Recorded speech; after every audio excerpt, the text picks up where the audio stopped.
கர்த்தருக்குள் பிரியமான அன்பான சகோதரர்களே சகோதரிகளே, உங்கள் யாவருக்கும் ஆண்டவராகிய இயேசு கிறிஸ்துவின் இனிய நாமத்தினாலே வாழ்த்துதல்களை சொல்லிக் கொள்கிறேன். விசேஷமாய் நாம் இந்த சவுண்ட் டாக்டரின் ப்ரோக்ராம் மூலமாக 3 காலங்கள் பாடத்தை நாம் படித்து கொண்டு வருகிறோம். இந்த வசனங்கள் உங்களுக்கு மிக பிரயோஜனமாக இருந்திருக்கும் என்று நம்புகிறோம். நீங்கள் தொடர்ந்து இந்த பாடங்களை வரிசையாக கேளுங்கள். தேவனுடைய வார்த்தைக்கு கீழ்ப்படிந்து இயேசு கிறிஸ்துவுக்குள்ளான ஆவிக்குரிய ஆசீர்வாதங்களை நீங்கள் பெற்றுக்கொள்ளுங்கள். இன்றைக்கான பாடம் என்ன? ஆசாரியத்துவம் என்கிற தலைப்பில் தான் தேவனுடைய வார்த்தையை இன்றைக்கு நாம் கேட்கிறோம். ஏன் இந்த தலைப்பின் கீழே நாம் இந்த பாடத்தை கேட்கணும் அப்படின்னா, ஆசாரியத்துவம் என்கிற ஒரு முறைமை, ஆசாரியர்கள், பழைய ஏற்பாட்டின் ஆராதனை முறைகள், இவை எல்லாவற்றையும் இன்றைக்கு வாழக்கூடிய பிரசங்கியாளர்கள் என்று சொல்லக்கூடிய நாங்களும் தேவனுடைய சபைதான், நாங்களும் கிறிஸ்தவர்கள்தான் என்று சொல்லக்கூடிய அநேகர் நியாய பிரமாணத்தின் முறைமைகளை இன்றைக்கு சபையிலே கை கொண்டு வருகிறதை நாம் பார்க்கிறோம். நாம் வாழ்வது எந்த காலம்? புதிய உடன்படிக்கையின் காலம். இந்த புதிய உடன்படிக்கையின் காலத்தில் நியாயப்பிரமாணத்தினுடைய காலத்திட்டத்தின் சட்டத்திட்டங்களை நாம் இன்றைக்கு கொண்டு வரக்கூடாதுன்றதை நிறைய பாடங்களை நாம் படித்தோம். ஆனால் கூட இந்த நியாயப்பிரமாண சட்டத்திட்டங்களின் விசேஷமாக இந்த ஆசாரியத்துவ ஆராதனை முறைமைகளை இன்றைக்கும் சபைகளில் கொண்டு வந்து கை கொண்டு இருக்கிறதையும் அதை பிரசங்கியாளரே கை கொள்ளும்படி போதிப்பதையும் நாம் பார்க்குறோம். இந்த பாடங்கள் என்பதை நீங்கள் கூர்ந்து கவனியுங்கள். ஆரம்பம் முதல் முடிவு வரை நீங்கள் கேளுங்கள். அப்போதான் உங்களுக்கு புரியும். இதை நீங்கள் படித்து மற்றவர்களோடு நீங்கள் பகிர்ந்து கொள்ளுங்கள். நீங்களும் அதில் வளரும்படி உங்களை அன்போடு கூட கேட்டுக்கொள்கிறேன். ஒரு வசனத்தை படித்து நாம் இந்த பாடத்துக்குள்ளே போகலாம். 2 தீமோத்தேயு புத்தகம் 2ஆம் அதிகாரம் 5வது வசனத்தில் இப்படியாக நாம் வாசிக்கிறோம். ஒருவன் மல்யுத்தம் பண்ணினாலும் சட்டத்தின்படி பண்ணாவிட்டால் அவன் முடிசூட்டப்படான். என்ன இந்த வசனம் நமக்கு சொல்லுது? ஒருவர் மல்யுத்தம் பண்ணும்படி, அதாவது அவருக்கு நிறைய திறமைகள், பயிற்சிகள், பலம், நல்ல சாப்பாடு எல்லாம் சாப்பிட்டோ அவர் மல்யுத்தம் பண்ணி ஜெயிக்க முடியாது. ஏன்னா அந்த ஸ்போர்ட்ஸில் அவர் கலந்துக்கணும்னா அந்த ரூல் படி, அதாவது சட்டத்தின்படி அவர் அதில் போட்டியில் கலந்து கொண்டால்தான் அவரால் ஜெயிக்க முடியும், இல்லைங்களா? இப்போ ஒரு ஃபுட்பால் விளையாடக்கூடிய ஒரு திறமையான ஒருத்தர் இருக்கிறாருன்னு வச்சுக்கோங்களேன். அவர் வந்து நல்லா ஓடக்கூடியவர், காலால் பந்து அடிக்கக்கூடியவர். அவரை கூப்பிட்டு ஒரு தடவை கிரிக்கெட்டில் சேர்த்துட்டாங்க. இப்போது பந்து போடுறாரு. பந்து போடுறது இவர் வந்து தன்னுடைய மட்டையால், அதாவது பேட்டால் வந்து இவர் அடிக்கணும். கரெக்டாக பந்து போடும்போது இவர் என்ன பண்ணிட்டாருன்னா, அவருடைய வழக்கமாக காலில் இட்டு உதச்சிட்டார். இப்போது அவர் காலில் இட்டு உதச்சிட்டார்ன்ற பிரச்சனை இல்லை. பேட்டில் அடிக்க வேண்டியதுக்கு பதிலாக காலில் அடித்ததுனால அவர் அவுட் ஆகிடுவார்.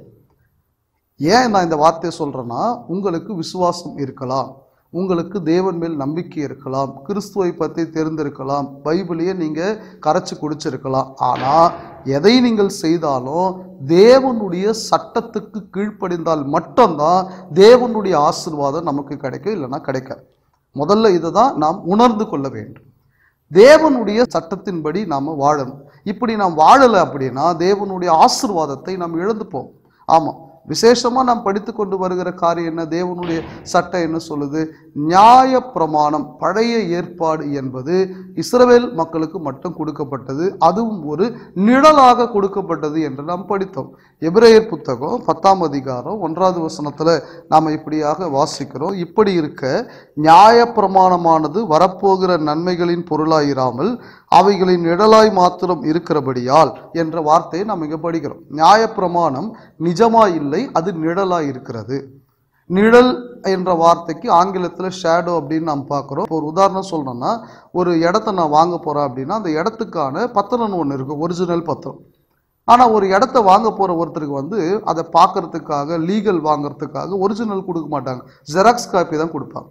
அந்த ஜெராக்ஸ் காப்பி எடுத்துகிட்டு போயிட்டு நான் லீகல்லாம் பார்த்து முடிச்சுட்டு என்னுடைய பேரில் அல்லது அதுக்கு சம்பந்தமான நபர் பேரில் பதிவு செய்யும்படி அந்த பதிவுக்காக நான் கடந்து போவேன். பதிவு செய்யும் பொழுது அந்த ஒரிஜினல் பத்திரம் எல்லாமே அங்கே மாறி போகும். ஜெராக்ஸ் காப்பியை சும்மா நான் அங்கே வச்சுக்கலாம். பிரியமானவர்களே, நியாயப்பிரமாணம் என்பது அப்படிப்பட்டது தான். நியாயப்பிரமாணம் இயேசு கிறிஸ்துவானவர் சிலுவையில் மரிக்கிற வரைக்கும் அமுலிலே இருந்தது. நியாயப்பிரமாணமானது ஒரு நிழலாய் மாத்திரம் இருந்தது தவிர கிறிஸ்துவின் புதிய உடன்படிக்கை தான் அது நிஜமாக இருக்கிறது. அப்படி நிழலாய் இருந்த நியாயப்பிரமாணத்தின் நிறைய சட்டங்கள் இருந்தாலும் மிக முக்கியமான ஒரு பாடமாக நாம் படிக்கக்கூடியது என்னன்னா, இந்த ஆசாரியத்துவம் என்கிற பாடம். ஆசாரியத்துவம் என்கிற வார்த்தை வேதத்தில் இருக்கிறதா அப்படின்னா கண்டிப்பாக இருக்குது. யாத்திராகம புத்தகம் 40ஆம் அதிகாரம் 15வது வசனத்துக்கு உங்களுடைய வேதாகமத்தை நீங்கள் திருப்பி கொண்டு வாசிப்பீர்களானால், அவர்கள் எனக்கு ஆசாரிய ஊழியம் செய்யும்படி அவர்களையும் அவர்கள் தகப்பனை அபிஷேகம் பண்ணினபடியே அபிஷேகம் பண்ணுவாயாக. அவர்கள் பெறும் அந்த அபிஷேகம் தலைமுறை தோறும் நித்திய ஆசாரியத்துவத்துக்கு ஏதுவாயிருக்கும் என்றார். இந்த ஆசாரியத்துவம் என்கிற சட்டத்தை தேவன் அங்கே கொடுத்தார். இந்த ஆசாரியத்துவம் என்பது என்ன? ஏற்கனவே நாம் படிச்சிருக்கிறோம். பிதாக்களின் காலத்தில் ஒரு ஆராதனை முறை இருந்தது. பிதாக்களின் காலத்தில் தேவனை அவர்கள் எப்படி வணங்கினார்கள் என்பது உங்களுக்கு தெரியும்.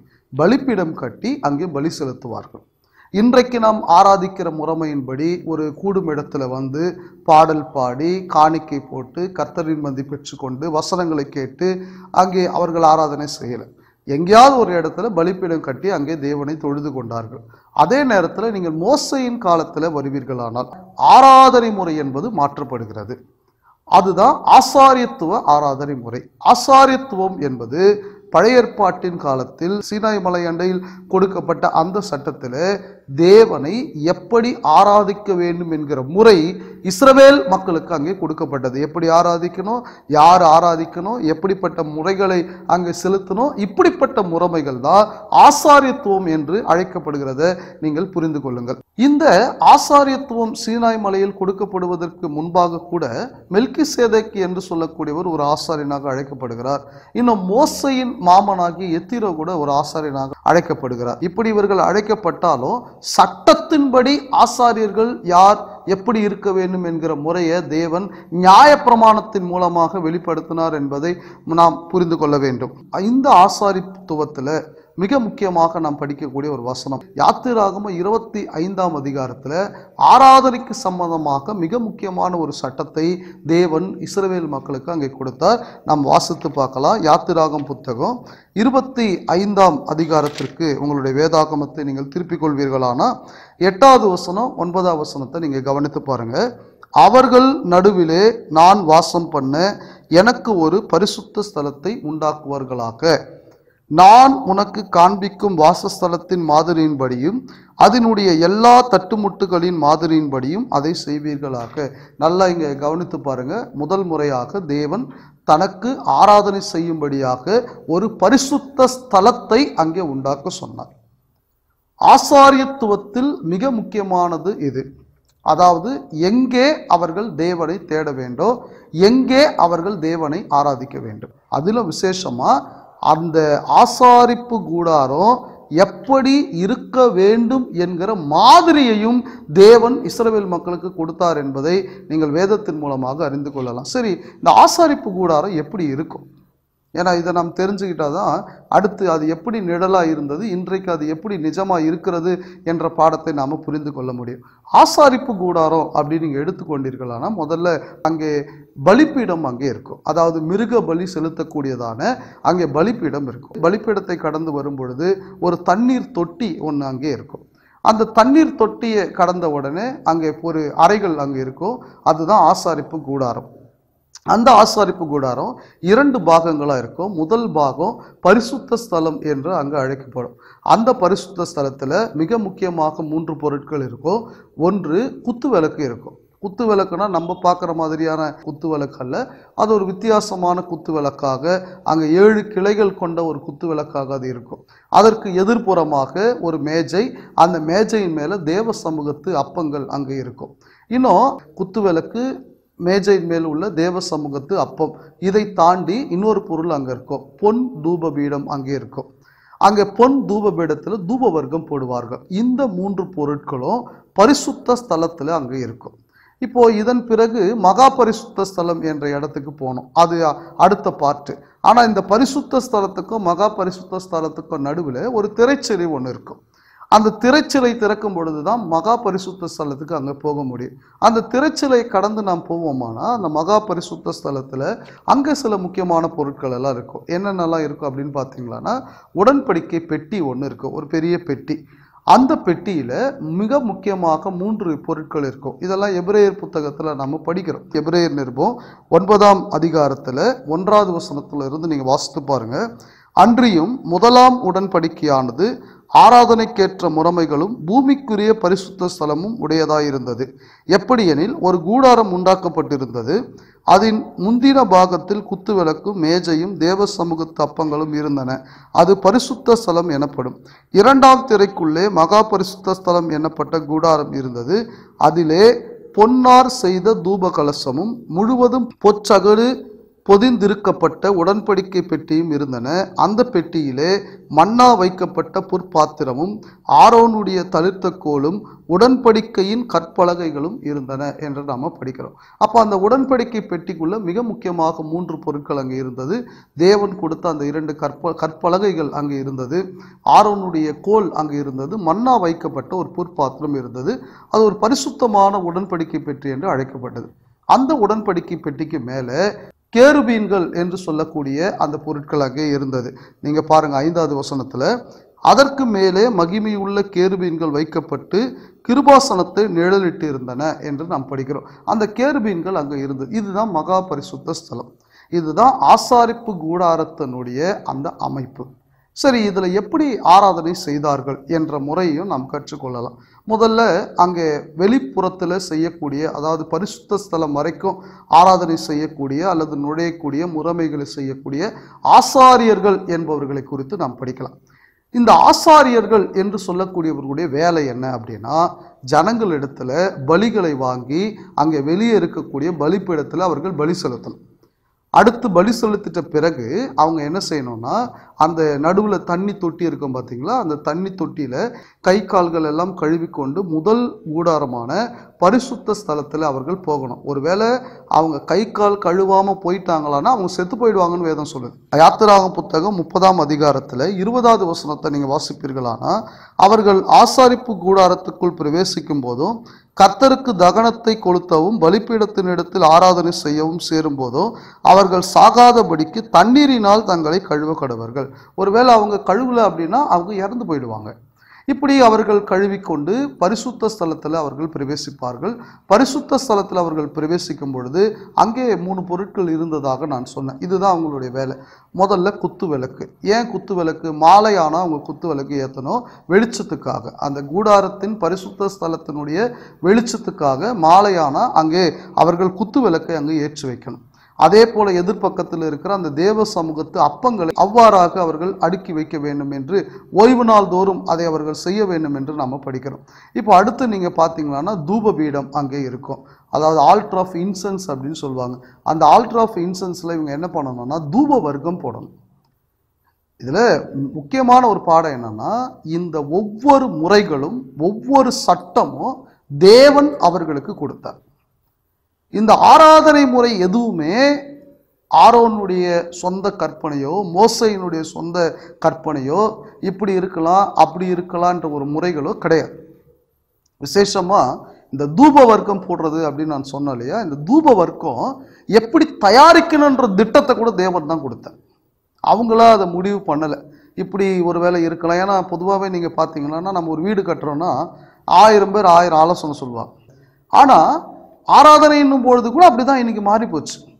ஆராதனை என்னும் பொழுது சபையின் ஒழுங்கு என்று வரும்பொழுது வசனத்துல இருக்குதான்றத நிறைய பேர் யோசிக்கிறது இல்லை. ஏன் இந்த காலத்துக்கு ஏற்ற மாதிரி இப்படி செய்யலாமே, அந்த காலத்துக்கு ஏற்ற மாதிரி அப்படி செய்யலாமே அப்படின்னு மாற்றிக்கொள்ளுகிறார்கள் இன்றைக்கு. ஆனா பழைய ஏற்பாட்டின் காலத்துல அந்த நிழலாய் இருந்த ஆசாரிப்பு கூடாரத்தின் அந்த ஆராதனையில ஒவ்வொன்றுமே தேவனுடைய திட்டத்தின்படி நடந்தது என்பதை புரிந்து கொள்ளுங்கள். உதாரணமா நான் சொல்றேன் பாருங்க. அந்த யாத்திராகமம் 30ஆம் அதிகாரத்துல 34வது வசனத்துல இருந்து நீங்க வாசித்து பாருங்க. அந்த தூப பீடத்தில் போடக்கூடிய தூப வர்க்கத்தை எப்படி செய்யணும்னு சொல்றாரு பாருங்க. பின்னும் கர்த்தர் மோசையை நோக்கி, சுத்த வெள்ளை போலமோ குங்குலியமோ அல்பான் பிசுனுமாகிய கந்த வர்க்கங்களையும் சுத்தமான சாம்பிராணியையும் நீ சமநிறையாக எடுத்து, எப்படியெல்லாம் அதை நீ எடுக்கணும்னு சொல்றாரு. தைலக்காரன் செய்கிறது போல அதற்கு பரிமளம் ஏற்றி துப்புரவான பரிசுத்த தூப வர்க்கமாக்கி அதில் கொஞ்சம் எடுத்து பொடியாக இடித்து நான் உன்னை சந்திக்கும் ஆசாரிப்பு கூடாரத்தில் இருக்கும் சாட்சி சன்னதியில் வைப்பாயாக, அது உங்களுக்கு மகா பரிசுத்தமாய் இருக்க கடவுது என்ற வார்த்தையை சொல்றார். எப்படி தூப வர்க்கம் செய்யணும்ன்றத சொல்றார். 37ஆம் வசனத்துல ஒரு சட்டம் சொல்றார் பாருங்க. இந்த தூப வர்க்கத்தை நீ செய்ய வேண்டிய முறைமையின்படி உங்களுக்கு செய்து கொள்ள ஆகாது. இஷ்டத்துக்கு நீ செய்யக்கூடாது. உன்னுடைய மன விருப்பத்துக்கு செய்யக்கூடாது. இந்த வாசனை இங்க அதிகமா இருக்கும், அந்த வாசனை அங்க அதிகமா இருக்கும், நீ செய்யக்கூடாது. இது கர்த்தருக்கென்று உனக்கு பரிசுத்தமாய் இருப்பதாக. பிரியமானவர்களே, பழைய ஏற்பாட்டின் ஆசாரிப்பு கூடாரத்தில் அப்படி ஒரு சட்டம் கொடுத்துருக்கிறாருன்னா புதிய ஏற்பாட்டின் சபையில் இது எவ்வளோ முக்கியமாக இருக்குதுன்றதையும் நீங்கள் யோசிச்சு பாருங்க. இன்றைக்கு நான் ஆராதனையில் செய்யக்கூடிய ஒவ்வொரு முறையும் பைபிளில் சொல்லப்பட்டு இருக்கிறபடி தான் நான் செய்கிறேனான்றதை நீங்கள் யோசிச்சு பாருங்க. இல்லைன்னா நியாயத்தீர்ப்பு நாளில் நாம் கணக்கு கொடுக்க வேண்டியதாக இருக்கும். இப்போ ஆசாரியர்களுடைய வேலைகளை நம்ம இப்போ படித்தோம். ஆசாரியர்கள் என்று சொல்லக்கூடியவர்கள் நிறைய பேர் அங்கே இருப்பாங்க. இவர்கள் எல்லாத்துக்கும் ஒரு பிரதான ஆசாரியன் ஒருத்தர் இருப்பார். அதாவது சீஃப் பிரீஸ்ட், ஹை பிரீஸ்ட் அப்படின்னு சொல்லக்கூடிய ஒருத்தர் இருப்பார். எல்லாத்துக்கும் ஹெட், அவரு ஒருத்தர் தான் இருப்பார். விசேஷமா இந்த பிரதான ஆசாரியனுடைய வேலை என்னன்னா, வருஷத்திற்கு ஒரு முறை தன்னுடைய பாவத்துக்காகவும் ஜனங்களுடைய பாவத்துக்காகவும் அவர் பலி செலுத்தி அந்த இரத்தத்தை கொண்டு போய் மகா பரிசுத்த ஸ்தலத்துல அதை தெளித்து ஜனங்களுடைய பாவங்களுக்காக அவன் நிவிருத்தி செய்வார். ஒருவேளை அந்த போகக்கூடிய அந்த பிரதான ஆசாரியர் கூட பாவம் செய்யக்கூடியவராய் இருப்பார் என்றால் அவரும் அங்கே செத்து போயிடுவார். அவர்களுடைய உடை பார்த்தீங்களான்னா நீண்ட அங்கியை போட்டிருப்பாங்க, இடுப்புல கயிறு கட்டியிருப்பாங்க. கீழே வந்து பார்த்தீங்களான்னா அவங்களுடைய உடையில மாதுளம்பனி போல அங்கே இருக்கும். ஏன் அதெல்லாம் அங்கே இருக்கும் அப்படின்னு பார்த்தீங்களான்னா, அவர்கள் அந்த ஆசாரிப்பு கூடாரத்துக்குள்ள மகா பரிசுத்த ஸ்தலத்துல பிரவேசிக்கும் பொழுது ஒருவேளை அவர்கள் பாவம் செய்தவர்களாய் அவர்கள் உள்ளே போவார்கள் என்றால் அவங்க செத்து போயிடுவாங்க. யாத்திராகும் புத்தகம் 28ஆம் அதிகாரத்துல 33வது வசனத்துல இருந்து நீங்க பாருங்க. அதன் கீழ் ஓரங்களில் இளநீல நூல், இரத்தாம்பர நூல், சிவப்பு நூல் வேலையால் செய்யப்பட்ட மாதளம் பழங்களையும் அவைகளுக்கு இடையிடையே சுற்றிலும் பொன்மணிகளையும் அதன் ஓரங்களில் சுற்றிலும் தொங்கும்படி பண்ணி வைக்க வேண்டும். அங்கியின் ஓரங்களில் சுற்றிலும் ஒரு பொன்மணியும் ஒரு மாதளம் பழமும் ஒரு பொன்மணியும் ஒரு மாதளம் பழமும் தொங்குவதாக. ஆரோன் ஆராதனை செய்ய கர்த்தருடைய சந்நிதியில் பரிசுத்த ஸ்தலத்துக்குள் பிரவேசிக்கும் போதும் வெளியே வரும்போதும் அவன் சாகாதபடிக்கு அதன் சத்தம் கேட்கப்படும்படி அதை தரித்து கொள்ள வேண்டும். ஏற்கனவே நான் சொன்னது போல ஆசாரியன் மகா பரிசுத்த ஸ்தலத்தில் அவர் பிரவேசிக்கும் பொழுது எப்பொழுதும் அந்த உடையை தரித்து கொண்டிருக்க வேண்டும். சத்தம் கேட்கணும். சத்தம் கேட்கலன்னா அவர் செத்து போயிடுவார். பிரியமானவர்களே, அப்போ இன்றைக்கு பிரசங்க பீடத்தில், அதாவது பிரசங்கம் பண்ணக்கூடிய இடத்தை இன்னைக்கு என்னன்னு சொல்றாங்கன்னா ஆல்டர்னு சொல்றாங்க. புதிய உடன்படிக்கையின்படி இந்த ஆல்டர் அப்படின்னு முன்னாடி இருக்கக்கூடிய இடம் எதை சொல்றாங்கன்னு தெரியல. ஏன்னா கடந்த பாடங்களில் நாம் படித்தோம், சபை என்பது நாம தானே தவிர கட்டிடம் சபை அல்ல, கட்டிடம் பரிசுத்தமானது அல்ல. பழைய ஏற்பாட்டின் காலத்தை பொறுத்த வரைக்கும் பூமிக்குரிய பொருட்கள் பரிசுத்தமாக இருந்தது. ஒரு பலிபீடம் பரிசுத்தமாக இருந்தது, ஒரு தண்ணீர் தொட்டி பரிசுத்தமாக இருந்தது, ஒரு தூப பீடம் பரிசுத்தமாக இருந்தது, ஆசாரினுடைய உடை பரிசுத்தமாக இருந்தது. ஆனால் புதிய ஏற்பாட்டின் காலத்தை பொறுத்த வரைக்கும் நாம் பரிசுத்தம் உள்ளவர்களாக இருக்கிறோம். கட்டிடத்தில் உள்ளவைகள் பரிசுத்தமானவைகள் அல்ல. அப்போ ஒரு உடை என்பது பரிசுத்தமானதா இன்னைக்கு இருக்குமா? ஏன்னா ஸ்டேஜ் ஏறும் பொழுது அந்த ட்ரெஸ் போட்டுக்கணும், அங்கி போட்டுக்கணும், அந்த அங்கியை சுற்றிலோ ஒரு கருப்பு கலர் கயிறோ சிகப்பு கலர் கயிறோ கட்டிக்கணும்ன்றது அது புதிய ஏற்பாட்டு சட்டமா என்று நீங்கள் பார்த்தீர்களானா தவறு. எங்கேயாவது பவுல் அது போல ஒரு உடையை போட்டு இடுப்புல கயிறு கட்டிக்கிட்டாருன்னு நீங்க பார்த்துருக்கிறீங்களா? இன்னும் சொல்ல போனா இந்த மாதிரி நீண்ட அங்கிகள் தரித்தவர்களை குறித்து இயேசு கிறிஸ்து எச்சரித்ததை நாம் வேதத்துல படிக்கிறோம் இல்லைங்களா? மத்தேயு சுவிசேஷம் 23ஆம் அதிகாரத்திற்கு உங்களுடைய வேதாகமத்தை நீங்கள் திருப்பிக் கொள்வீர்களானா 5வது வசனத்தை பாருங்க. தங்கள் கிரியைகளை எல்லாம் மனுஷர் காண வேண்டும் என்று செய்கிறார்கள். தங்கள் காப்பு நாடாக்களை அகலமாக்கி தங்கள் வஸ்திரங்களின் தொங்கல்களை பெரிதாக்கி விருந்துகளில் முதன்மையான இடங்களையும் ஜப ஆலயங்களில் முதன்மையான ஆசனங்களையும் சந்தை வெளிகளில் வந்தனங்களையும் மனுஷரால் ரபி ரபி என்று அழைக்கப்படுவதையும் விரும்புகிறார்கள். அப்போ நீண்ட அங்கி தரித்திருப்பதையும் காப்பு நாடாக்கள் கட்டி இருப்பதையும் அவர்கள் விரும்புகிறார்கள். இதை நீங்க போடணும்னு சொல்றாரா, போட வேண்டிய அவசியம் இல்லைன்னு சொல்றாரான்றதை யோசிச்சு பாருங்க. நார்மலா ஒரு பைக்ல வரும்போதோ வண்டியில வரும்போதோ சாதாரண ஒரு உடை போட்டு வருவார். புல்பெட்டு மேல ஏறும்பொழுது மட்டும் அங்கி போடுவார். காரணம் என்னன்னா நியாயப்பிரமாணம். ஆசாரியத்துவத்தை இவர் இன்றைக்கு கை கொண்டு வருகிறார் என்று அர்த்தம் இல்லைங்களா? அப்போ இன்றைக்கு ஆசாரியத்துவ முறைமையானது இல்லை. உடை என்பது இன்றைக்கு உண்மையாவே இப்படிதான் உடை போடணும்னு இல்லை. ஒரு பக்கம் இந்த மாதிரி அங்கி அப்படின்ற ஒரு யூனிஃபார்ம்னா இன்னொரு பக்கம் வெள்ளை கலர் ட்ரெஸ் தான் போட்டு போனோம், அது ஒரு யூனிஃபார்ம் ஆகுது. அதை நாம் வரக்கூடிய நாட்களில் படிக்கலாம். ஒரு கிறிஸ்தவனுக்கான உடை என்ன தெரியுங்களா? தகுதியான வஸ்திரம். இருதய பரிசுத்தத்தை தேவன் அதிகமா பார்க்கிறார். அதே நேரத்துல தகுதியான உடை போட்டு கொண்டு போக வேண்டும் என்று வேதம் நமக்கு கட்டளை இடுகிறது. அதையும் நம்ம மறந்துடக்கூடாது. தேவன் உடையை பார்க்கல, அதனால என் இஷ்டத்துக்கு நான் உடை போட்டுக்கொண்டு ஆராதனைக்கு போவேன் அப்படின்னு நம்ம சொல்லக்கூடாது. தகுதியான வஸ்திரம் போட்டுக்கொண்டு தேவனை நாம் தேட வேண்டும் என்று வேதத்துல படிக்கிறோம். இப்போ அடுத்த ஒரு கேள்வி என்னன்னா, இந்த ஆசாரியர்கள் யார்? ஏன்னா இன்னைக்கு எல்லாரும் என்ன சொல்றாங்கன்னா, நாங்கள் ஆசாரியர்கள், நாங்கள் ஆசாரியர்கள், நீங்கள் எனக்கு தான் தசமபாகம் கொடுக்கணும், ஏன்னா நான் ஆசாரியனாக இருக்கிறேன், நான் தான் முன்னாடி நின்று பிரசங்கம் பண்ணணும், நீங்கள் முன்னாடிலாம் வரக்கூடாது, நான் தான் இந்த விசேஷத்தை உடையை நான் போட்டுக்கொள்வேன், எல்லாவற்றிலும் நான் தான் முதன்மையாக இருப்பேன், ஏன்னா நான் ஆசாரியனாக இருக்கிறேன் அப்படின்னு சொல்லி எல்லாரும் தங்களை ஆசாரியர்கள் என்று அழைத்து கொள்கிறார். நான் இப்போ சொன்னது போல ஒருத்தர் அங்கி போட்டு இடுப்பில் கயிறு கட்டிக்கிறாருன்னா ஏன் அவர் கட்டிக்கிறாருன்னு நீங்கள் கேட்டிங்களான்னா, பழைய ஏற்பாட்டில் ஆசாரியன் செஞ்சார், அதனால நான் செய்கிறேன் அப்படின்னு சொல்கிறார். ஆனால் வேதத்தின்படி இந்த ஆசாரியர் என்று சொல்லக்கூடியவர் யாராக இருக்க வேண்டும், அவர் எப்படிப்பட்டவராக இருக்க வேண்டும், இதுதான் நீங்கள் முதல்ல யோசிக்க வேண்டும். விசேஷமாய் இந்த ஆசாரியத்துவம் என்கிற முறைமை இஸ்ரவேலினுடைய 12 கோத்திரங்களில் மிக முக்கியமாக ஒரு கோத்திரத்துக்கு கொடுக்கப்பட்டது. அது லேவி கோத்திரமாக இருக்கிறது. லேவி கோத்திரத்தை சேர்ந்தவர்கள் மட்டும்தான் இந்த ஆசாரிய ஊழியத்தை அவர்கள் செய்யக்கூடியவர்களாக இருக்கிறார்கள் என்று வேதத்தில் நாம் படிக்கிறோம். என்னாகும் புத்தகம் 8ஆம் அதிகாரம் 14வது வசனத்தை நீங்கள் கவனிப்பீர்களானா, இப்படி நீ லேவியரை இஸ்ரவேல் புத்திரரிலிருந்து பிரித்தெடுக்க கடவாய், லேவியர் என்னுடையவர்களாய் இருப்பார்கள். யார் இந்த லேவியர்கள்? ஆபிரகாமுடைய மகன் ஈசாக்கு, ஈசாக்கினுடைய மகன் யாக்கோபு, யாக்கோபுக்கு 12 பிள்ளைகள். இந்த யாக்கோபின் 12 பிள்ளைகளில் 3வது நபர் தான் லேவி. இந்த லேவியின் வம்சத்தை சார்ந்தவர்கள் மட்டும்தான் ஆசாரிய ஊழியம் செய்யக்கூடியவர்களாய் இருக்கிறார்கள். வேற யாருக்கும் இந்த ஊழியம் அங்க கிடையாது.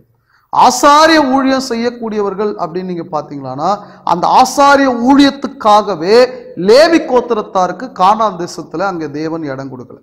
ஏன்னா லேவியர்களை நான் அந்த ஊழியத்திற்காக தெரிந்து கொண்டேன் அப்படின்னு சொல்றார். சரி, இவர்கள் ஆசாரிப்பு கூடாரத்துல லேவியர்கள் பல வேலைகளை செய்தார்கள்.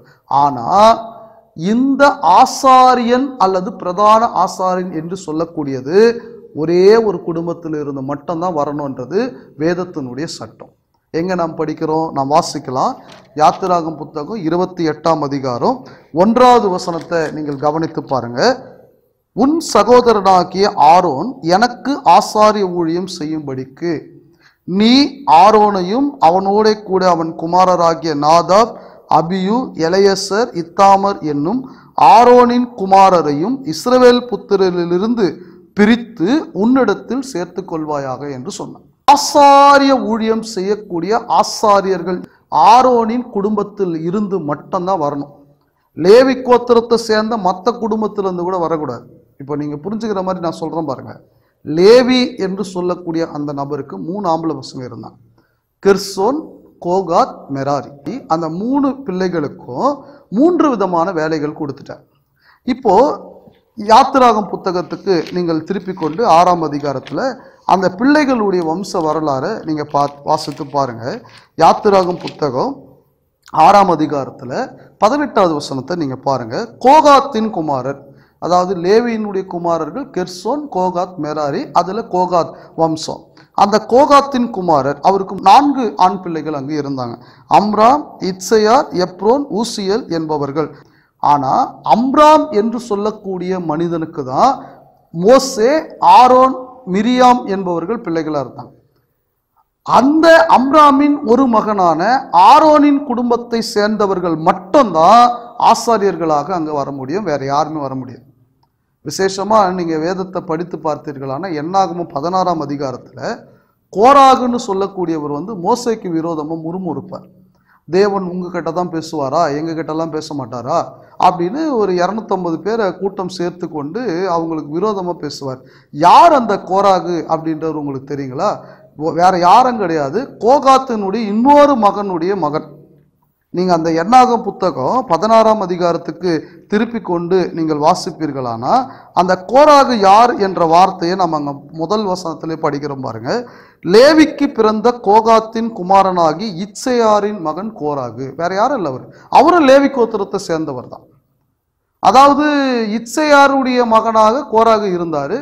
அம்ராமினுடைய மகனாக ஆரோன் இருந்தார். இப்ப என்ன சொல்றாருன்னா, நீ எங்க பெரியப்பா பையன் தானே, நீ மட்டும் ஆசாரியனா இருக்கிற, நான் ஆசாரியனா இருக்கக்கூடாதானா? தேவனுடைய சட்டம் அவர் ஆசாரியரா இருக்கும்படியாக அங்கே கொடுக்கப்படவில்லை. தேவனுடைய சட்டம் ஆரோனின் குடும்பத்தை சேர்ந்தவர்கள் மட்டும்தான் ஆசாரியர்களா இருக்க முடியும், வேற யாரும் ஆசாரியர்களா இருக்க முடியாது. அப்போ இப்படிப்பட்ட சூழ்நிலை சட்ட வேதத்துல சொல்லப்பட்டிருக்கும் பொழுது, இந்திய தேசத்துல அல்லது மற்ற தேசத்துல மற்ற ஊர்களில பிறந்த வம்சத்துல பிறந்த நாம எப்படி இன்றைக்கு ஆசாரியர்கள் என்று நம்மை சொல்லிக்கொள்ள முடியும்? மாம்சப்படி. அதாவது நாமளும் ஆசாரியர்களா இருக்கிறோம். அந்த பாடத்தை பின்வரக்கூடிய பாடத்துல நாம் படிக்க போறோம், எப்படி ஆசாரியர்களா இருக்கிறோம். மாம்சப்படி நியாயப்பிரமாணத்தின்படி நாம் ஆசாரியர்களா ஆக முடியுமா அப்படின்றத கேள்வி. மாம்சப்படி, ஏன்னா இன்னைக்கு தசம பாகம் வாங்கறதுக்கு நான் ஆசாரியன்ற, ஊழியக்காரனா விசேஷத்த உடை போட்டுக்கொள்ளணும் அப்படின்றதுக்காக ஒரு தன்னை ஆசாரியன் என்று சொல்றார். இன்னும் இன்னைக்கு பல இடத்துல நீங்க பாத்தீங்களான்னா, இன்றைக்கும் தூப வர்க்கம் காட்டக்கூடிய சூழ்நிலையை நாம் பார்க்கிறோம், அல்லது வெவ்வேறு முறைகளை நாம பார்க்கிறோம். என்னன்னு நாம் கேட்டா, அவர்கள் தங்களை ஆசாரியர்கள் என்று அழைத்துக் கொள்கிறார்கள். நாங்கள் ஆசாரியர்களாய் வாழுகிறோம். ஒரு வசனம் இங்க எபிரேயர்ல இருக்குது. நீ எபிரேயர் 5ஆம் அதிகாரத்துல 4வது வசனம் பாருங்க. மேலும் ஆரோனை போல தேவனால் அழைக்கப்பட்டால் ஒழிய ஒருவனும் இந்த கனமான ஊழியத்துக்கு தானாய் ஏற்படுகிறது இல்லை. இது கிறிஸ்துவின் காலத்தில் செய்யப்படுகிற ஊழியத்தை பத்தி பேசல. லேவி கோத்திர முறைமையின்படி அந்த ஆரோனின் குடும்பம் தனியா பிரித்தெடுக்கப்பட்ட ஊழியத்தை பத்தி பேசல. அந்த ஆரோனுடைய ஊழியன்றது அவங்க மட்டும்தான் செய்யணும், அதான் அந்த ஆரோனின் ஊழியம். இன்னைக்கு அப்படிதான். அந்த ஊழியக்காரருடைய மனைவி, ஊழியக்காரருடைய பிள்ளைகள் மட்டும்தான் பிரசங்கியாளராக இருப்பாங்க. சபையார் எல்லோரும் வளர வேண்டும் என்கிற எண்ணம் நிறைய பேர்களை கேட்டா, நாங்கள் பிரித்தெடுக்கப்பட்டிருக்கிறோம், எங்க குடும்பம் மட்டும்தான் ஊழியம் செய்யக்கூடிய குடும்பம்னு சொல்லி கொண்டு இருக்கிறத நீங்க பார்க்கலாம். ஒருவேளை இந்த ஆரோனை தவிர, ஆரோனின் குடும்பத்தை சார்ந்தவர்களை தவிர மற்றவர்கள் ஆசாரி ஊழியம் செய்யும்படி முன் வருவார்களானா அவர்களுக்காக கொடுக்கப்பட்டதான ஒரு சட்டம் என்ன? என்னாகும் புத்தகம் 18ஆம் அதிகாரம் 7வது வசனத்தை நீங்கள் வாசித்து பார்ப்பீர்களானா, ஆகையால் நீயோ உன்னோட கூட உன் குமாரரும் பலிப்பீடத்துக்கும் திரைக்கு உட்புறத்துக்கும் அடுத்த எல்லாவற்றையும் செய்யும் பொருட்டு உங்கள் ஆசாரிய ஊழியத்தை காத்து சேவிக்க கடவீர்கள் என்று அங்க சொல்லுகிறார். தொடர்ந்து உங்கள் ஆசாரிய ஊழியத்தை உங்களுக்கு தத்தமாக அருளினேன், தத்து கொடுத்தேன் என்ற அர்த்தத்தில் அங்க சொல்லுகிறார். அதை செய்யும்படி சேருகிற அந்நியன் கொலை செய்யப்பட கடவன் என்றார். இந்த லேவி கோத்திரத்தில் ஆரோனின் குடும்பத்தில் வராத ஒருவர் ஆசாரிய ஊழியம் செய்ய முடியாது. அப்படி அவர் செய்வாரானால் நியாய பிரமாணத்தின்படி கொலை செய்ய படக்கடவன் என்று நாம் படிக்கிறோம். பிரியமானவர்களே, நாம் யார்? மாம்சத்தின்படி நாம் யூதர்களா அல்லது மாம்சத்தின்படி நாம் லேவியர்களா? நாம் நேரடியான நியாயப்பிரமாணத்தின்படியான ஆசாரியர்களா இன்னைக்கு இருக்க முடியுமா அப்படின்னு நீங்க கேட்டீங்களானா நிச்சயமா முடியாது. இந்த ஆசாரியனுக்கான தகுதி இருக்கிறதா? பழைய ஏற்பாட்டில் நியாயப்பிரமாணத்தின் காலத்துல ஆசாரியருக்கான தகுதி இருக்கிறதா அப்படின்னு கேட்டீங்களானா இருந்தது. நீங்க வாசித்து பாருங்க, லேவியராகம் புத்தகம் 21ஆம் அதிகாரத்திற்கு உங்களுடைய வேதாகமத்தை நீங்கள் திருப்பிக் கொள்வீர்களானா ஒரு ஆசாரியனுடைய தகுதி என்னன்றதை சொல்றார். நியாயப்பிரமாணத்தின்படி நான் ஆசாரியன், நீங்க எனக்கு தசமபாகம் கொடுக்கணும்னா இங்கே சொல்லக்கூடிய சட்டங்களை நீங்கள் புரிந்து கொள்ளுங்க. நீங்க லேவியராகம் புத்தகம் 21ஆம் அதிகாரத்தை எடுத்துக்கொண்டு 1லிருந்து நீங்க வாசித்து பாருங்க. பின்பு கர்த்தர் மோசேயை நோக்கி, ஆரோனின் குமாரராகிய ஆசாரியர்களில் ஒருவனும் தன் ஜனத்தாரில் இறந்து போன யாதொருவருக்காக தங்களை தீட்டுப்படுத்தலாகாது என்று அவர்களோட சொல். சாவு வீட்டுக்கே போகக்கூடாதுன்றார்.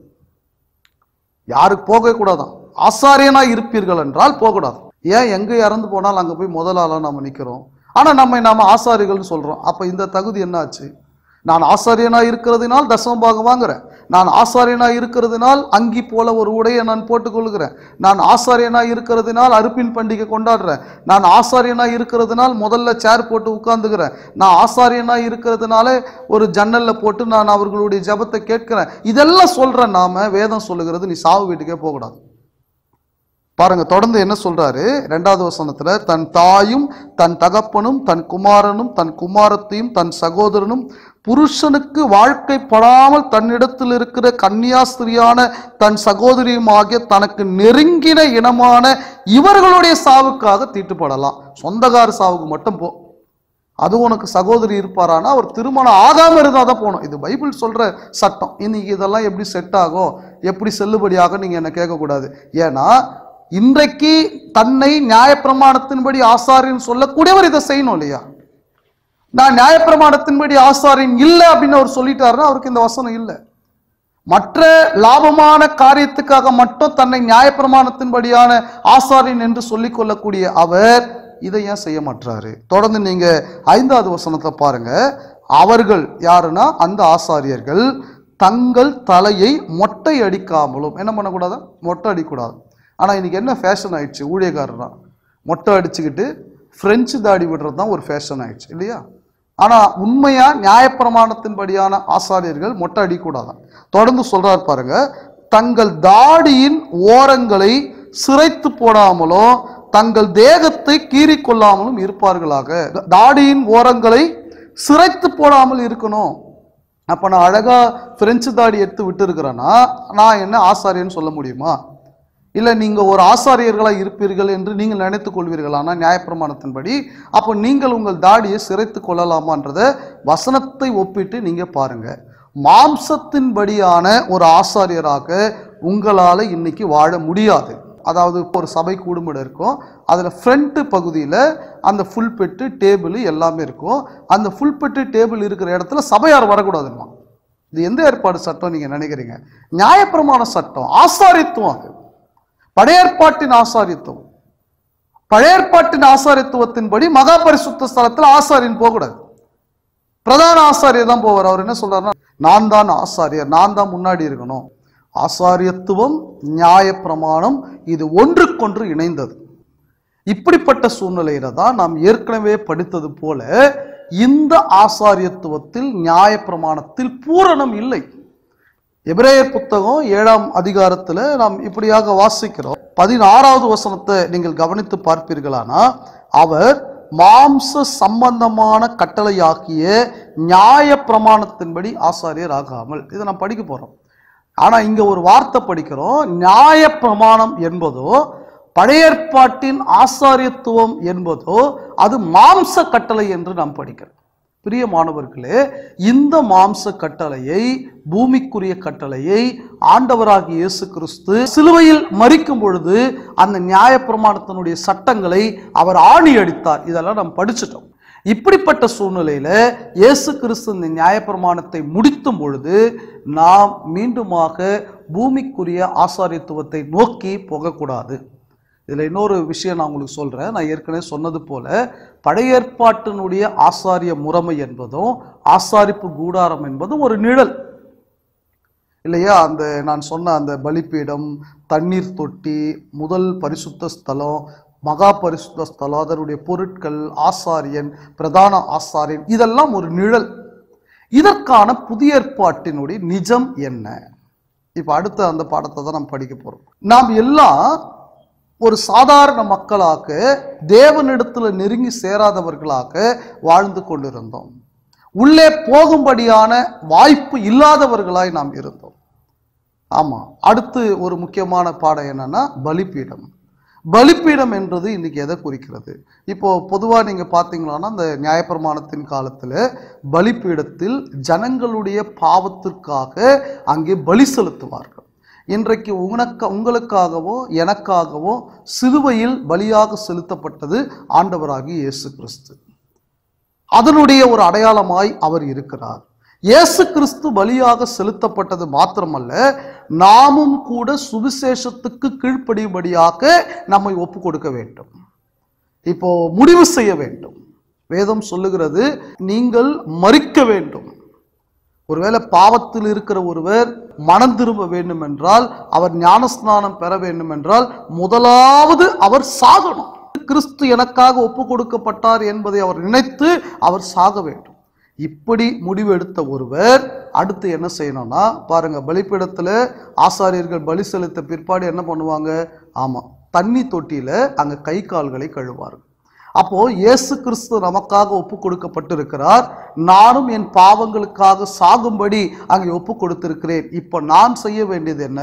வேதம் சொல்லக்கூடியதின்படி ஞான ஸ்நானத்தை நான் பெற வேண்டும். அந்த ஞான ஸ்நானத்திற்கு ஒரு நிழலாக தான் அந்த தண்ணீர் தொட்டி இருந்தது.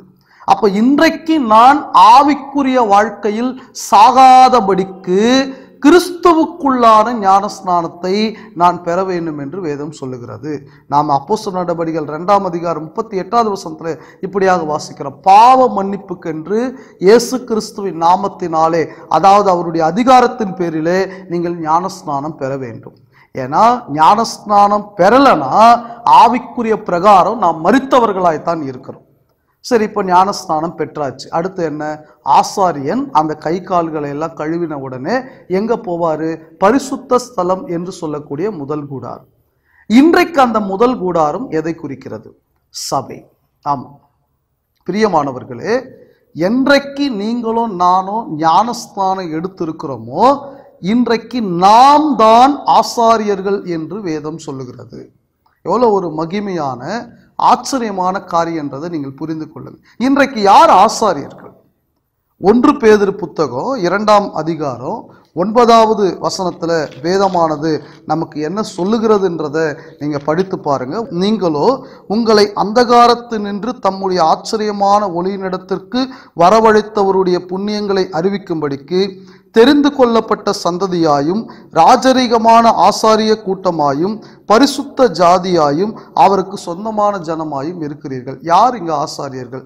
யார் ஒருவர் கிறிஸ்துவுக்குள்ளாக ஞானஸ்நானம் பெறுகிறாரோ, சபையிலே சேர்க்கப்படுகிறாரோ, அவர் இன்றைக்கு ஆசாரியனா இருக்கிறார். ஆசாரியர் என்றவர் பைபிள் காலேஜ் படிச்சிருக்கணும்னு அவசியம் இல்லை. அவர் ரெவரண்ட்டுக்கு படிச்சிருக்கணும்னு அவசியம் இல்லை. அவர் ஒரு விசேஷத்தை உடை போட்டு கொண்டிருக்கணும்னு அவசியம் இல்லை.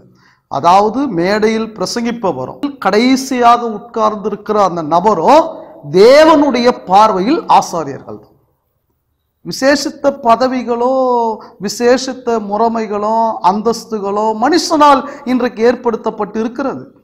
அதே நேரத்தில் சபையில் இருக்கிற மூப்பர்கள் ஊழியர்கள் ஒருவருக்கொருவர் நாம் கனம் கொடுக்கணும், அது வேற பாடம். ஆனா தேவனுடைய பார்வையில் அவர்கள் சமம்தான். எல்லாரும் ஆசாரியர்கள். ஊழியக்காரனா இருக்கிறேன்னா நானும் ஒரு ஆசாரியனா இருக்கிறேன், ஆவிக்குரிய பிரகாரம், பூமிக்குரிய பிரகாரம் இல்லை. அதே நேரத்தில் ஞானஸ்நானம் இன்றைக்கு தான் ஒருத்தர் ஞானஸ்நானம் எடுத்திருக்கிறார்னா அவரும் கூட ஒரு ஆசாரியனா தான் இருக்கிறார். நான் பெரியவன் அவர் சிறியவர் அப்படின்னு வேதம் நமக்கு சொல்லலை. அப்போ நாம் ஆசாரியர்கள், அதுதான் நீங்க புரிஞ்சுக்கணும். இன்னைக்கு வேற ஒருத்தர் ஆசாரியர், அவரு ஜெபம் பண்ணாதான் தேவன் கேட்பாரு, அவரு தான் தேவனிடத்துல பேசுவாரு, என்கிட்ட யாரும் பேச மாட்டாங்க, நான் அவரிடத்துல போய் தான் பாவ மன்னிப்பு கேட்கணும், அவரு தான் என்னுடைய தலையின் மேல கை வச்சு ஜெபம் பண்ணணும், இப்படி நீங்கள் நினைக்காதீங்க. நீங்கள் கிறிஸ்துவுக்குள் ஞானஸ்நானம் பெற்று இருப்பீர்கள் என்றால் வேதம் சொல்லுகிறது நீங்கள் ராஜரீகமான ஆசாரிய கூட்டமாய் இருக்கிறீர்கள். இப்போ முதல் கூடாரத்தில் கை கால்களை கழுவின ஆசாரியன் உள்ளே போவது போல யாரெல்லாம் கிறிஸ்து இயேசுவுக்குள் ஞானஸ்நானம் பெறுகிறார்களோ அவர்கள் ஒரு ஆசாரியர்களாக சபை என்று சொல்லக்கூடிய பரிசுத்த ஸ்தலத்தில் நாம் பிரவேசிக்கிறோம். இது பூமிக்குரிய பரிசுத்த ஸ்தலம் அல்ல, பூமிக்குரிய சடங்காச்சாரத்தின்படியான இடம் அல்ல. நாம் சபை என்பது கட்டிடம் அல்ல, நாம் தான் சபை. அந்த சபையிலே ஒரு ஆசாரியர்களாய் நாம் இருக்கிறோம். அப்போ அந்த முதல் கூடாரம் பரிசுத்த ஸ்தலம் என்பது அது சபையை இன்றைக்கு குறிக்கிறது. சபைக்கான ஒரு நிழல் தான் பரிசுத்த ஸ்தலம். சரி, அடுத்து அதுல என்ன நல்லா இருந்தது? குத்து விளக்கு. குத்து விளக்கு ஏன் அங்கே கூடாரத்தில் ஏற்றினார்கள்? வெளிச்சத்திற்காக. இன்றைக்கு சபையிலே வெளிச்சமாய் இருப்பது எது? பரிசுத்த ஆவியானவருடைய ஏவுதலினால் எழுதப்பட்ட இந்த வார்த்தைகள் வெளிச்சமாய் இருக்கிறது. தாவீது சொல்லும் பொழுது உம்முடைய வசனம் என் கால்களுக்கு தீபமும் பாதைக்கு வெளிச்சமுமாய் இருக்கிறதுன்னு சொன்னாரு.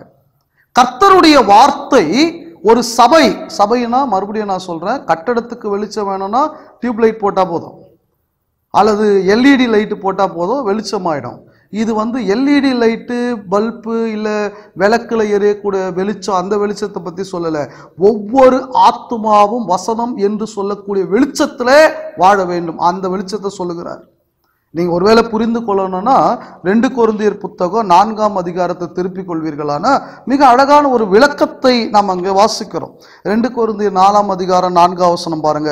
தேவனுடைய சாயலாய் இருக்கிற கிறிஸ்துவின் மகிமையான சுவிசேஷத்தின் ஒளி, அது ஒரு வெளிச்சம். இப்போ நான் தேவனுடைய வார்த்தையை பேசுறேன்னா இந்த தேவனுடைய வார்த்தை வெளிச்சமாய் இருளாயிருக்கிற உங்கள் இருதயத்தில் அது வெளிச்சமாக்க வேண்டும். நான் தப்பு, இது வரைக்கும் இப்படிதானே நான் நினைச்சிட்டு இருந்தேன். ஒரு பிரசங்கியாளர் மட்டும்தான் ஆசாரியன், நாமெல்லாம் ஒரு சாதாரண மக்கள், அப்படிதான் நான் நினைச்சிட்டு இருந்தேன் அப்படின்னு ஒருத்தர் நினைக்கும் பொழுது அவருடைய இருதயத்தில் வெளிச்சமாய் போய் அந்த வார்த்தை மாற்றம் செய்ய வேண்டும். அவருடைய இருதயத்தில் இருக்கிற அந்த இருள் என்று சொல்லக்கூடிய மூட நம்பிக்கை அது மாற்ற வேண்டும். அப்போ இந்த சுவிசேஷமாகிய ஒளி ஒவ்வொருவருடைய இருதயத்தில் பிரகாசிக்க வேண்டும். ஆனா பிசாசானவன் பிரகாசிக்காதபடிக்கு பல தடைகளை ஏற்படுத்துவான். நாம தான் ஜாக்கிரதையா இருக்கணும். வசனத்தை கேட்கும் பொழுது அந்த வெளிச்சம் நமக்குள்ளே வரும்படி நாம் யோசிக்கணும். வேற எங்கேயாவது ராத்திரில கனவுல வெளிச்சம் வரும் நீங்க எதிர்பார்த்து கொண்டு இருக்காதீங்க. நான் ஆண்டவரை தரிசிக்க போகிறேன், ஒரு வெளிச்சம் என்னை அழைத்தது, அதெல்லாம் பிரயோஜனம் கிடையாது. வசனம் தான் வெளிச்சம். இந்த வெளிச்சத்தை நீங்க கேட்டாதான் உங்க வாழ்க்கை வெளிச்சமா இருக்கும். சரி, அடுத்து நீங்க பாருங்க, ஒரு மேஜை, அந்த மேஜையின் மேல 12 அப்பங்கள். அது எதை குறிக்குதுன்னா, இஸ்ரவேல் மக்களின் 12 கோத்திரங்கள் தேவனை அங்க நினைவு கூறும்படியாக அங்கே 12 அப்பங்கள் அங்கே வைக்கப்பட்டது. இன்னைக்கு அது எதை குறிக்குது? இயேசு கிறிஸ்துவினுடைய மரணத்தை ஒவ்வொரு வாரத்தின் முதல் நாள் தோறும் நாம் தெரிவிக்க வேண்டும். அதனுடைய ஒரு நிழலாக அந்த அப்பம் அங்கே இருந்தது. இன்றைக்கு அதனுடைய நிஜமாய் இயேசு கிறிஸ்துவுடைய மரணத்தை தெரிவிக்கும்படி, அவர் சரீரத்தை நினைவு கூறும்படியாய் அப்பத்திலோ, அவருடைய இரத்தத்தை நினைவு கூறும்படியாய் திராட்சரசத்தில் நாம் பங்கு பெறுகிறது. அது நிஜமாயிருக்கிறது, அது நிழலாயிருக்கிறது. அடுத்து பார்த்தீங்களான்னா தூப பீடம். ஏற்கனவே நாம் படித்தோம், அதில் சாம்பிராணி போடுவாங்க. அந்த ஆசாரியன் போடக்கூடிய அந்த சாம்பிராணி அந்த இடத்துல இருந்து அந்த புகை கிளம்பி மகா பரிசுத்த ஸ்தலத்துக்கு போகும். இப்போ அந்த தூப பீடம் இன்னைக்கு எதை குறிக்கிறது? வெளிப்படுத்தின விசேஷ புத்தகம் 5ஆம் அதிகாரம் 8வது வசனத்தை நீங்கள் வாசித்து பார்ப்பீர்களானா அந்த தூப பீடம் எதுன்றதை சொல்றார் பாருங்க. பரிசுத்தவான்களுடைய ஜபங்களாகிய தூபவர்க்கம். தூபவர்க்கம் இன்னைக்கு எதை குறிக்குதுன்னா ஜபம். இப்படி யோசிச்சு பாருங்க. பரிசுத்த ஸ்தலம் சபை நான் சொன்னேன், ஆசாரியர்களாய் நாம் இருக்கிறோம். இன்றைக்கு சபையாக நாம் சேர்ந்து ஜெபிக்கும் பொழுது அந்த ஜபம் எங்கே போகிறதுனா மகா பரிசுத்த ஸ்தலமாய் இருக்கக்கூடிய இன்றைக்கு பரலோகத்துக்கு போகிறது. சரி, இப்போ அடுத்த ஒரு பாடத்துக்கு நாம் வரலாம். இப்போ பரிசுத்த ஸ்தலம் நாம் படிச்சிட்டோம். இப்போ பரிசுத்த ஸ்தலத்துக்கு அப்புறம் மகா பரிசுத்த ஸ்தலம் போகணும்னா அதுக்கு இடையிலே ஒரு திரைச்சீலை இருந்தது. அந்த திரைச்சீலை என்பது பரிசுத்த ஸ்தலத்துக்கோ மகா பரிசுத்த ஸ்தலத்துக்கோ வித்தியாசம் உண்டாக்கும்படியாக போகும் வழியாய் அது இருந்தது. அதே போல இன்றைக்கு மனிதன் வாழக்கூடிய இந்த பூமிக்கும் மனிதன் வாழக்கூடிய இடத்துக்கும் பரலோகத்துக்குமான ஒரு வழியாய் அது இருக்கிறது. நாம் அந்த வழியாக பரலோகத்துக்கு போகக்கூடியவராய் இருக்கிறோம். ஆனா இப்போ நாம் அதை போக முடியாது. ஏன்னா இன்றைக்கு ஆசாரியர்களாய் நாம் இருக்கிறோம்னா நீங்க அந்த பாடத்தின்படி பிரதான ஆசாரியர் ஒருத்தர் இருக்கணும் இல்லையா? யார் அந்த பிரதான ஆசாரியர்? நாம் வாசிக்கலாம். எபிரேயர் புத்தகம் 3ஆம் அதிகாரம் 1வது வசனத்தை நீங்கள் வாசித்து பார்ப்பீர்களானா அங்கே சொல்லக்கூடிய வார்த்தையை பாருங்க. இப்படி இருக்க பரம அழைப்புக்கு பங்குள்ளவர்களாகிய பரிசுத்த சகோதரரே, நாம் அறிக்கை பண்ணுகிற அப்போஸ்தலரும் பிரதான ஆசாரியருமாயிருக்கிற கிறிஸ்து இயேசுவை கவனித்து பாருங்கள். யார் நம்முடைய பிரதான ஆசாரியர்? ஆண்டவராகிய இயேசு கிறிஸ்து. அவர் மட்டும்தான் பிரதான ஆசாரியர்.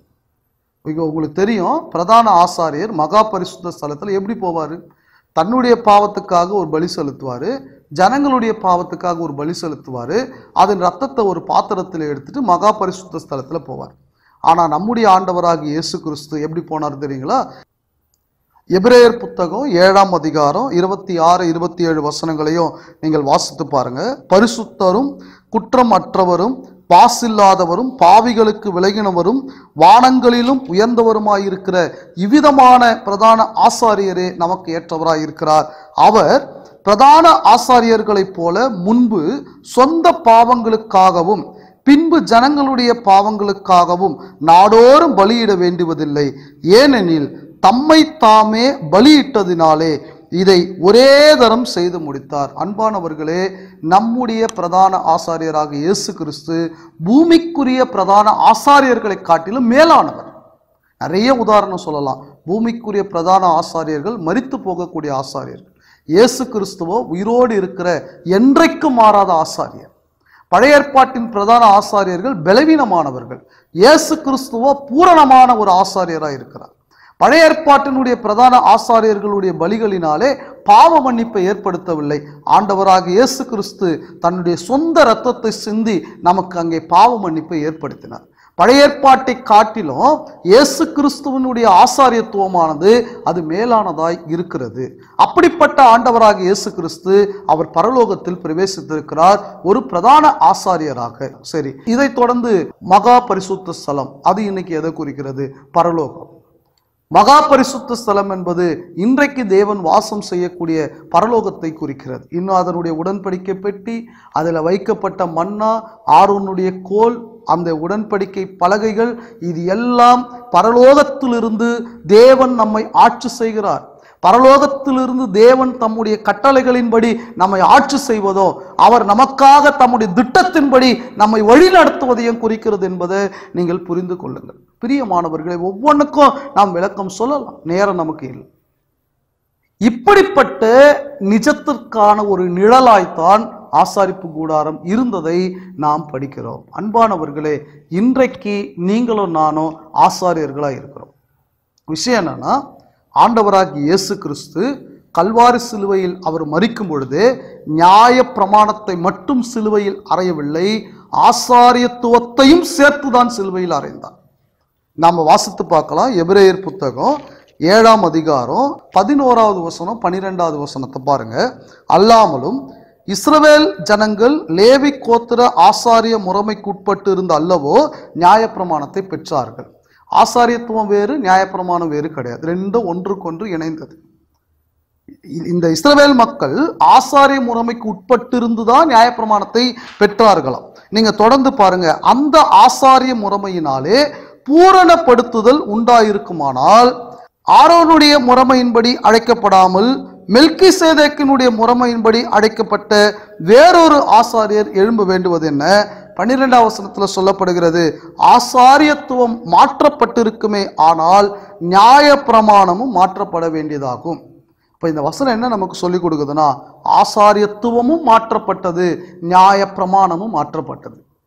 இன்றைக்கு கிறிஸ்தவர்களாய் வாழ்ந்து கொண்டிருக்கிறதான நாம் ஒரு புதிய ஆசாரியத்துவத்திலே, கிறிஸ்துவின் கீழ் இருக்கிற ஆசாரியத்துவத்தில், கிறிஸ்து பிரதான ஆசாரியராக இருக்கிற ஆசாரியத்துவத்தில் சகோதரர்கள் சகோதரிகள் எல்லோரும் ஆசாரியர்களாக நாம் வாழ்ந்து கொண்டிருக்கிறோம். ஆமா, எவ்வளோ பெரிய பாக்கியம் பாருங்க. பழைய ஏற்பாட்டில் வாழ்ந்த இஸ்ரவேல் மக்களுக்கு உண்மையாகவே இப்படிப்பட்ட ஒரு ஆசீர்வாதம் கிடைக்குமான்னு அவங்க ஏங்கி இருந்திருக்கலாம். இவங்க மட்டும்தானே ஆராதனை செய்கிறாங்க, இவங்க மட்டும்தானே பலி செலுத்துகிறாங்க, நமக்கெல்லாம் அந்த வாய்ப்பு கிடைக்கலையே அப்படின்னு அவங்க ஏங்கி இருந்திருக்கலாம். அன்பானவர்களே, இன்றைக்கு கிறிஸ்துவுக்குள் ரட்சிக்கப்பட்டிருக்கிற ஒவ்வொருவருக்கும் தேவன் அந்த வாய்ப்பு கொடுத்திருக்கிறார். ஆமா, நம்ம எல்லாம் ஆசாரியர்களாக இருக்கிறோன்னு வேதத்தில் படிக்கிறோம். இன்னும் வெளிப்படுத்தின விசேஷத்தில் கூட 1ஆம் அதிகாரத்தில் யோவான் சொல்றாரு 6வது வசனத்தில், நம்மிடத்தில் அன்பு கூர்ந்து தமது இரத்தத்தினாலே நம்முடைய பாவங்களற நம்மை கழுவி தம்முடைய பிதாவாகிய தேவனுக்கு முன்பாக நம்மை ராஜாக்களும் ஆசாரியர்களுமாக்கின அவருக்கு மகிமையும் வல்லமையும் என்றென்றைக்கும் உண்டாயிருப்பதாக. ஆமென். அப்ப இந்த வசனம் என்ன சொல்லுது பாருங்க, நாம் ஆசாரியர்களா இருக்கிறோம். சரி, ஆசாரியர்னா பலி செலுத்தணும் இல்லையா? நாம் ஏதாவது பலி செலுத்துறோமா? கண்டிப்பா செலுத்துறோமா? 1 பேதுரு புத்தகம் 2ஆம் அதிகாரம் 5வது வசனத்தை நீங்க திருப்பி கொண்டு வாசிங்க. ஜீவனுள்ள கற்களை போல ஆவிக்கேற்ற மாளிகையாகவும் இயேசு கிறிஸ்து மூலமாய் தேவனுக்கு பிரியமான ஆவிக்கேற்ற பலிகளை செலுத்தும்படிக்கு பரிசுத்த ஆசாரிய கூட்டமாகவும் கட்டப்பட்டு வருகிறீர்கள். இயேசு கிறிஸ்துவின் மூலமாய் தேவனுக்கு பிரியமான ஆவிக்கேற்ற பலிகளை நாம் செலுத்தி கொண்டிருக்கிறோம். எப்படி? ஆராதனையின் மூலமாக, நாம் பாடுவதின் மூலமாய், பிரசங்கத்தை கேட்பதின் மூலமாய், நாம் கர்த்தருடைய பந்தியில் பங்கு பெறுவதின் மூலமாய், இன்றைக்கு நம்மை நாம் ஒப்பு கொடுப்பதின் மூலமாய் நாம் பலி செலுத்தி கொண்டுதான் இருக்கிறோம். பிரியமானவர்களே, நீங்கள் ஒரு ஆசாரியராய் உங்களுடைய வேலை என்ன? இஸ்ரவேல் மக்கள் தானே காணிக்கை கொடுப்பாங்க இல்லையா? அந்த தசமபாகம் என்பது கூட நீங்க பார்த்தீங்களான்னா அது ஆசாரியத்துவத்துக்கு உட்பட்டது. எபிரேயர் புத்தகத்துக்கு 7ஆம் அதிகாரத்துக்கு நீங்க திருப்பி கொண்டு 5வது வசனத்தை பாருங்க. லேவியின் புத்திரரில் ஆசாரியத்துவத்தை அடைகிறவர்கள் யாரு? ஆரோனின் குடும்பத்தை சேர்ந்தவர்கள். ஆபிரகாமின் அறையிலிருந்து வந்த தங்கள் சகோதரரான ஜனங்கள் கையிலே. யார் அந்த ஆபிரகாமின் அறையிலிருந்து வந்தவர்கள்? இஸ்ரவேல் மக்கள். அவர்கள் கையிலே நியாய பிரமாணத்தின்படி, நல்லா கவனிங்க, நியாய பிரமாணத்தின்படி ஆரோனின் குடும்பத்தை சார்ந்தவர்கள் தசமபாகம் வாங்குகிறதற்கு கட்டளை பெற்றிருக்கிறார்கள். இந்த வசனத்தை நீங்க குறித்து கொள்ளுங்க. தசமபாகம் கொடுப்பதற்கான அதிகாரம் இஸ்ரவேல் மக்களுக்கு மட்டும்தான் உண்டு. தசமபாகம் வாங்குகிறதற்கான அதிகாரம் ஆரோனின் குமாரர்களுக்கு தான் உண்டு.